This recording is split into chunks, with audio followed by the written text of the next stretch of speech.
1 de maig, en plenes mobilitzacions, abans d'ahir va haver mobilització, avui hi ha mobilització, i s'espera una segona vaga general per aquest mateix mes.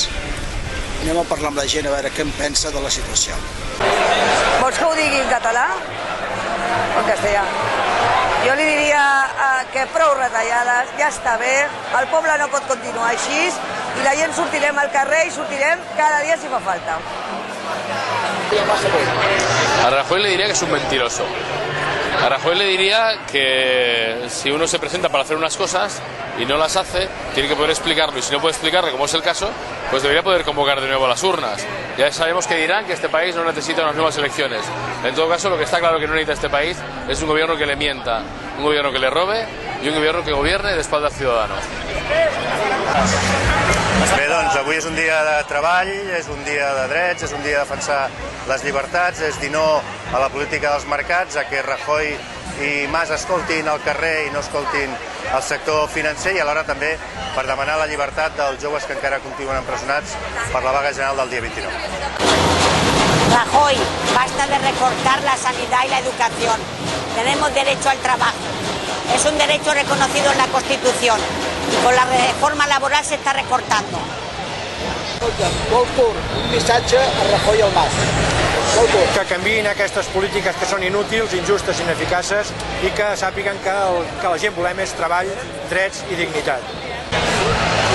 Hi ha gastos sanitaris. Que parin les seves polítiques de dretes i a vegades que semblen d'extrema dretes, que tinguin en compte a la població que hi ha molta gent que està aturada, que hi ha gent que no cobra ni el subsidi d'atur i que amb aquestes retallades i amb aquestes mesures laborals tan regressives no ens sortirem de la crisi.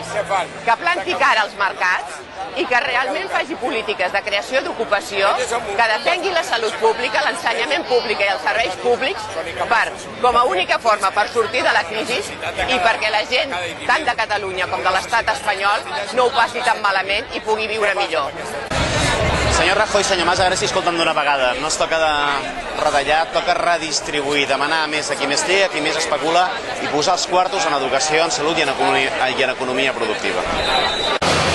La conciencia es cada vez más fuerte y la situación más crítica. Es insostenible.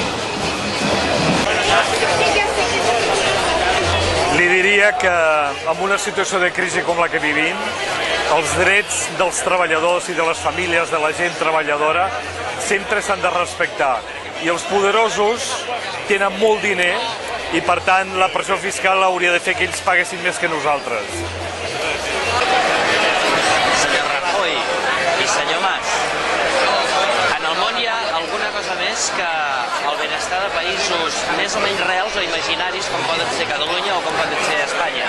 Crec que és molt més important els drets i el benestar dels catalans o dels espanyols i les espanyoles que no pas de Catalunya. Catalunya és una cosa que no existeix.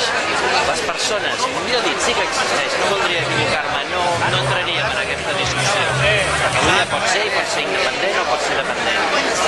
Però hi ha una cosa que se'n diu gent, persones, classe treballadora. Si te los encuentras en la calle. Porque son unos cabrones. Nos quieren quitar todo lo que hemos ganado durante 40 años. ¿Qué quieres que le diga?